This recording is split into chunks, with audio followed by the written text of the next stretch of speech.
Buttermilk has a wide variety of uses both in food preparation and skincare and hair care.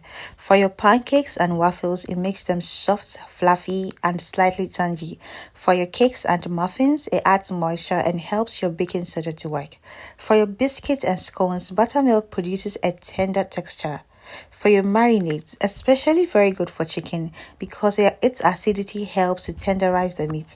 For your salad dressings, you can combine buttermilk with herbs, garlic, lemon, and spices. For your soups and sauces, buttermilk adds a pleasant creamy tang.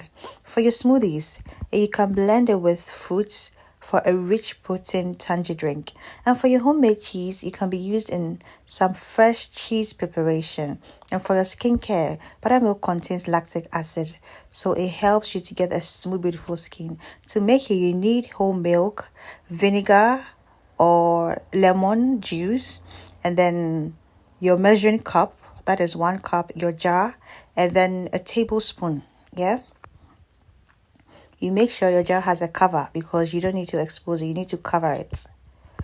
So to begin, you pour 1 cup of whole milk into your jar. It's very simple. You pour 1 cup of whole milk into your jar. This measuring cup you are seeing is 1 cup.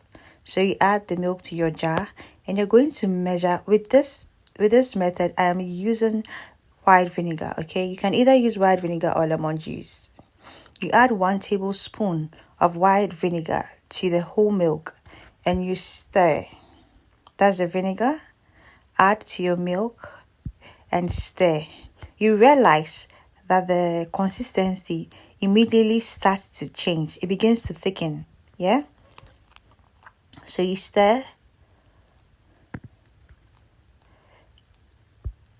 And then you're going to cover it. Now, when you cover it, you're going to wait for about 5 to 10 minutes. And your buttermilk is ready.